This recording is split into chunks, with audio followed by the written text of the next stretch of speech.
Hello my loves, welcome in. Just lighting some incense. Hope you're doing good. Timer has started, so let's get going. I've already connected with my guides, etc. So now it's just a case of me shuffling and getting into it. Okay, let's see. Oh, I should tell you all, I've started my Instagram, so I will pop that into the description box at some point. It's Miss_Cleo_Ra.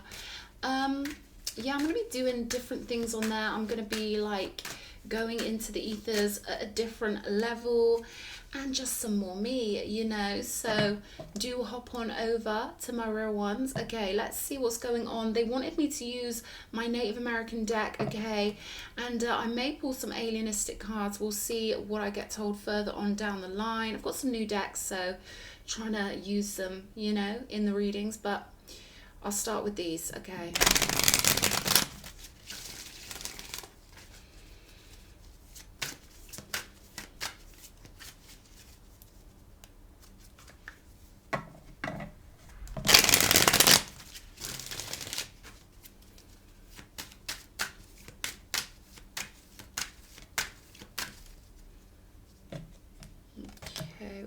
Okay, we've got a stray. Queen of Wands on the bottom of the deck and the Queen of Pentacles. You know, I did a pre-shuffle, I did a spread, and it looked to me as if somebody was, you know, worrying about something that's really important to them. And I was given this Abraham quote. I was given Abraham energy to help me, you know, explain this energy. And you know, Abraham always says that when we don't really care about something, it flows into our experience so much more easily. But the things we really care about, you know, we can put up resistance because our mind can go overboard. And, you know, that mind energy calculates, and your mind is like your personal consigliere. It wants to alert you to potential dangers. But what if this? But what if that? Should I do this? Should I do that? But what I'm getting here is someone flowing into something beautiful and finding the confidence to go forward in a very regal way, you know. This is all about the mind and the passion that the mind can enjoy is what I'm getting. Because I'm getting utopia for this Queen of Pentacles. You're walking into some sort of a utopia. Now, funny, okay, I'm going to pull from the top. Because do you know what? For a second now, I thought I'd shuffled. My mind's glitching. Anyway, let's go. Three of Cups. Celebration. Ace of Pentacles. Okay. Flourishing in a new utopia. This is celebration. This is dancing. Okay, this is joyful energy, fast moving energy. 0303 on my clock. So this is fruitful and abundant, and you know, lots of people having lots of fun, you know. And there's this energy of when we get into joyful modes, you know, when we're partying, I mean real parties, you know, the most joyful humans can get when we're all getting along and our mind shifts to a certain frequency, we can really dance with the divine, you know, energies move through us like we are human voodoo dolls. And that's what I'm getting here, like a carnival energy. And you can see here with this beautiful, luscious sunflower forest they're giving me, that something is really blooming and blossoming here. Beautiful celebration. And we have the High Priestess making an appearance. And again, that idea of fertility in your life, giving birth to new creations. We've got a snake with an egg here. The unlimited potential of life on earth, being able to harness passion and power and love and create whatever we want. It's beautiful. 10 of Pentacles, there we go. And in that pre-shuffle, we got the 10 of Cups and we also got the Empress, okay? This is you finding some level of the mind, right? Tuning your mind to a certain frequency where you can bypass the mind, essentially, you know. This is you really tuning to a frequency of confidence and passion, particularly with the fire energy, the solar plexus, you know, feeling confident and maybe even a little bit cocky moving into this next stage. The universe wants you to be overconfident. You know, this is Dawn level energy. This is big cat energy that I feel like you're going to harness in. I feel like you're going to defeat the mind with its little suggestions. It's trying to be helpful after millions of years of evolution and having to look out for danger. But I feel like you're really going to tune to your beautiful dreamlike intuition with the High Priestess. This is you truly being completely combined with non-physical energy, completely combined with the ether in a way that takes you to a state of mind that is pure gold. So there's something about the vision with the Ten of Cups in that pre-shuffle, and you thinking about this vision. You know, this is something you've really wanted coming to fruition. This is you moving on to your highest, absolute highest timeline with people you can really celebrate with. Ten of Pentacles is a, you know, the energy of a golden pyramid, the energy of that utopia you've conjured up and you've dreamed up and you've put effort into creating, or you've commanded from the universe. This is you having defined yourself, and now after going through, you know, whatever you had to go through to get here, you've defined yourself enough and put enough love into something that it's really coming to fruition. Let's have a look. The Lovers also on the table. Five of Cups here, Nine of Wands, the Tower, and the Seven of Cups. And we've got that Queen of Wands on the bottom of the deck. This is that energy showing up from the pre-shuffle, where I feel like, you know, there are energies to get over here. But what I'm getting is sometimes the harder the energy feels, the easier it is to get over, simply because the more difficult an energy can feel, such as, you know, old emotions clinging around, or that mind worrying, you know, to a silly degree, a degree that becomes self-sabotaging. They're saying the worse it gets, sometimes the easier it is for the coin to flip. And I feel like that's what's going to happen here. I feel like, you know, you could have a lot of thoughts going through your head. They're saying flow with this, flow with the process of the mind. If it gets you, it gets you. You can't dishonor the mind. You've got to kind of acknowledge that it's trying to help you, and acknowledge that, you know, any confusion or defensiveness is simply, you know, a remnant of a history of, you know, all the things humans have got to go through, disappointments, and, you know, we've all got to process that energy, and you know, your mind's just going to try and help you here. But I'm getting that there's some fire that's going to come along and help you burn through it. But again, there's no demonizing the mind. It's good for us to become consciously aware of what it's trying to do, and then help coax ourselves back along up the pathway to etherealization.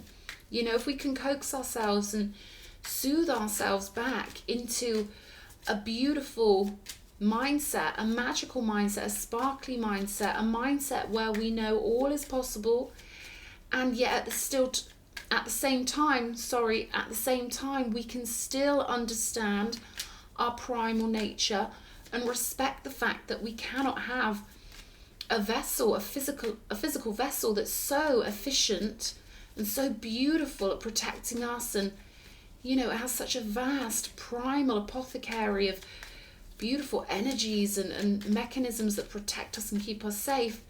You know, we're pulling that primal side of us along, coaxing it, soothing it back up into its magical state as often as possible.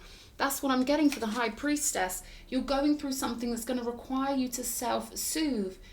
And, you know, I love those codings where they say, honor thy mother and thy father.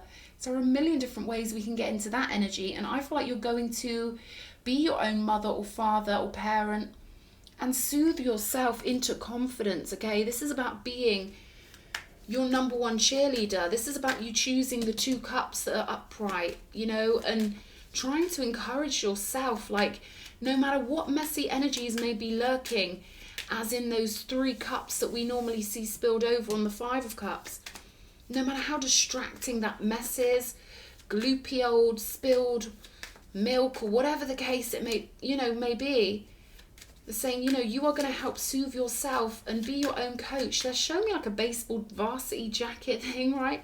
It's like you're going to be your own life coach here. You're going to be your own fairy godmother. You're going to be your own parent, and you're going to encourage yourself. It's like a momager energy, right? Bev Goldberg, beautiful. I love it. I love it. I'm kind of like her, you know. And yeah, you're going to encourage yourself to see these two cups, these glistening, beautiful two cups. And it's funny, we do have two standing cups next to the Lovers. right? The path with the heart. And when we tune into that heart space, the magic explodes. That's what I'm getting. The magic is going to explode out of you. But it's by letting yourself go through the motions of the different thoughts. Neptune, okay, is showing up on the table with all of this water energy in the Seven of Cups. And they want me to say chalices for some reason. That could mean something to somebody. But there's a Neptunian effect to this. Like if you're in the tank of Neptune, you're in the fish tank, right? Neptune can get you like that. You try and smash through the glass like little Nemo, like get me out of this fish tank. But Neptune requires your respect, and it's sometimes good to gaze over these thoughts and anything your mind suggests. It's good to respect it, and again, be that parent. You're not demonizing yourself for your thoughts, but you are coaxing yourself through them and admiring the vast array of Neptunian delights. Yeah, Knight of Swords energy. So Neptune's trying to communicate with you, and I feel like, you know, the glass will dissolve once you... That's the thing with the mind. If we try and fight against it, it doesn't really work, does it? We just get ourselves tied in knots. But if we flow with it, if we coax it, if we soothe it, soon enough that glass turns into etheric. The glass dissolves, you know, and you tune your heart back to a high frequency and you flow freely. All of a sudden there's no glass, right? It's kind of like that. So you're going to be tuning your mind back to a state of confidence over and over again. Taking your messages from Neptune, okay, and this will be something you feel rather than think about. It's funny, it'll start off as a thinking process, you will tune through it, and then bang, you hit the target with your intuition here, High Priestess. So there's that, you know, going maybe to the bottom of the ocean of the mind, walking along the ocean floor, and then taking off your astronaut boots or your aquanaut boots, right, those heavy metal boots, and letting yourself float back up to the top over and over again here. Two people down here on the Tower card, right? Interesting. Two outlaws, you know, that's kind of the vibe I'm getting from this. Two apocalyptic outlaws, okay? I wouldn't normally get this. Yeah, King of Swords. Two people who are exactly the same, contracted to meet one another at some point. Doesn't have to be love here. Two people who can work together, who are contracted to flow together. Nine of Wands with the Eight of Swords. Again, that mental prison that you're going to work your way out of over and over again with the fire. Yeah, Three of Cups again here. Finding your way back to joy. We've got strength energy. So you're also going to be sort of wrangling. There's that consigliere energy with the lion trying to protect you, but you're the one in charge here. Okay, you're the one who has to tame that lion and you know, get that lion to work for you. And they're saying you stand taller than the lion, as beautiful as the lion is. You are God's highest creation. So this is you sort of wrangling with your own inner nature. Okay, they're saying self-sabotage. It can sort of seem like people are self-sabotaging, but really they've just got a ferociously well-developed sense of self-preservation because they've had to. You know, often the better we are at surviving the most heinous situations, you know, the harder it is to come back, because you know, we're the most adaptive creatures on the planet. Human beings can adapt to anything because we can soak up any energy. We can be in any Neptunian tank and adapt to it. We are so adaptable, but sometimes that can work against us. We can be a bit too entrenched in our defenses, you know, because we're so good at adapting. So they're saying, you know, vigilance is beautiful, but this is about knowing that you built the fortress of vigilance, knowing that you've made it this far, and now it's time to get that passion rolling. I'm getting passion is really important here. Three of Swords energy with the Five of Cups, along with the Sun. This is what I'm saying. You've got the Three of Swords, you know, over on the side of the spillage. You know, we know that story. We know how that goes. And then we've got the Sunshine on the side with the Two of Cups. And lots of creational energies here. Two making three, right? Two becoming one, which equals three, right? It's funny. More sunflowers, right? All over this card. So you're bursting into a new utopia. You know, you're choosing... I'm getting self-preservation here is... It's coming up again. Self-preservation. Love is self-preservation. So this is about convincing the vigilant side of you, your mind, you know, convincing the side of you that wants to protect you, the side of you that's perhaps still a bit, you know, vigilant from past experiences, trying to defend you, offering you anxiety, offering you thoughts as a way of understanding you and being on your side. Like, well, you know, you never know, this bad thing could happen or that bad thing can happen. It's trying to parent you, right? But what I'm getting here is that you're gonna make a breakthrough with this. You're gonna convince that side of you that is most vigilant that love is the best form of vigilance. Love is the greatest protector.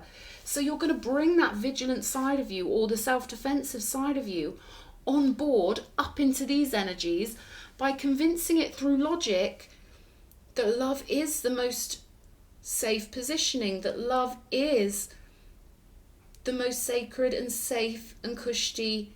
It's only going to make sense to that most vigilant mind of yours what your spirit is saying. Your mind is going to come on board with your spirit, because the more loving you are, the safer you are. Yeah, you've been through some stuff with this Ten of Swords underneath, but now I feel like, you know, you're going to maybe hear this reading, maybe you've got other stuff going on in your life, but there's something about you kind of, yeah, Seven of Swords, convincing a part of yourself, actually, you know, come on, you know you want to be happy. Come on, it makes sense to be less defensive.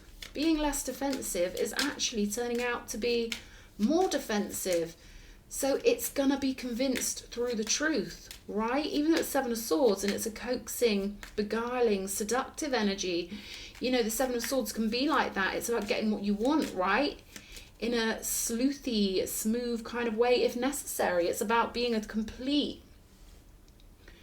The Seven of Swords is like a spy energy. It's like 007. It's seduction 101, you know. It's like being a Russian spy in the middle of enemy territory, blending in and seducing the neighborhood kind of thing. You know, the Seven of Swords can do what it has to do.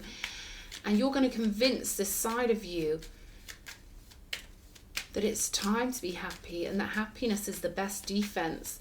That's beautiful. Ten of Pentacles on the Lovers again. Big shifts, big changes. Okay, this is like getting through the gates to the Garden of Eden. This is like getting through to Persepolis. Yeah, the Fool. Look at that cheering, happiness, right on top of the Ten of Pentacles. Getting through the gate with the loot, right? This is like, you know, when you get the board to the end and you smack it down. That's that kind of energy, like slam dunk, I've done it. Ding dong, I'm home. Ten of Pentacles. Yeah, I've had enough of hell. Okay, I'm coming through. I'm coming out of the rocky wasteland and I'm moving through to my luscious, beautiful utopia. Whoa, 3 cards coming out on the High Priestess. I was not expecting those 3 to roll out. The Moon, the Empress, and the 3 of Wands. Just pure growth here. Moon energy. Intuition again.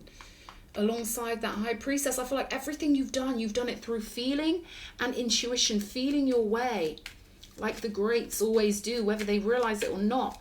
Your heart has been tuned to this final goal of this Ten of Pentacles, and you've battled with yourself even for this, right?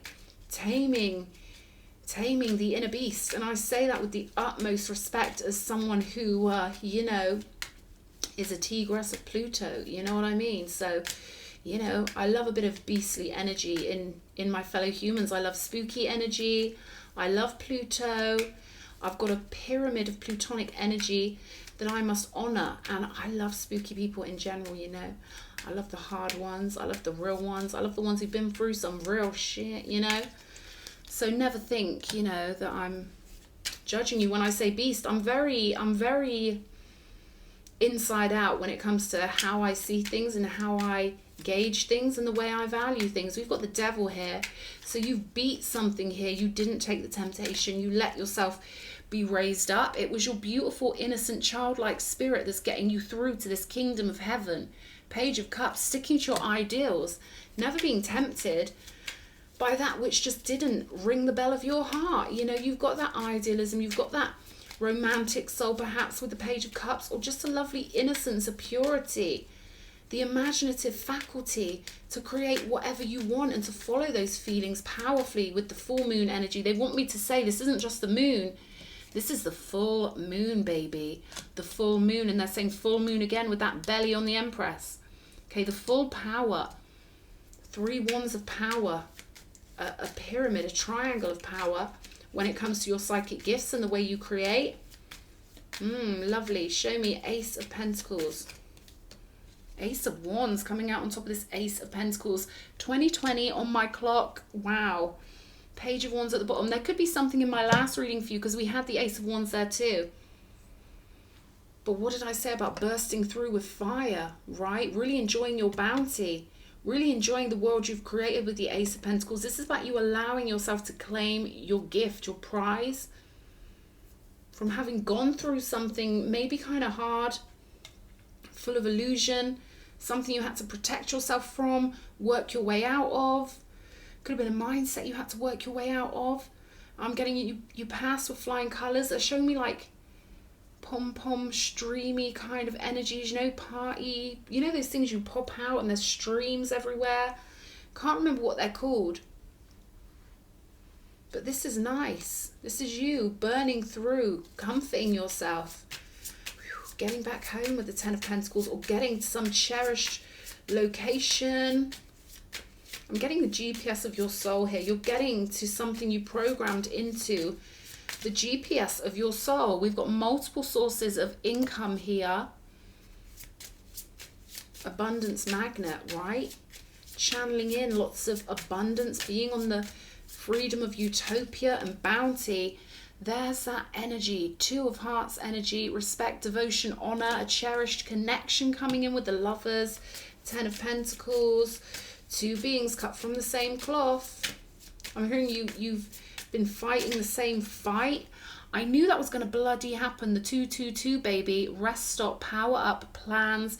This is all about the power of your focus and the force of your will and that beautiful fire with the Queen of Wands coming out so you can really blaze a trail and enjoy this bounty. Sun card energy, 10 of Pentacles. Something big coming up for you.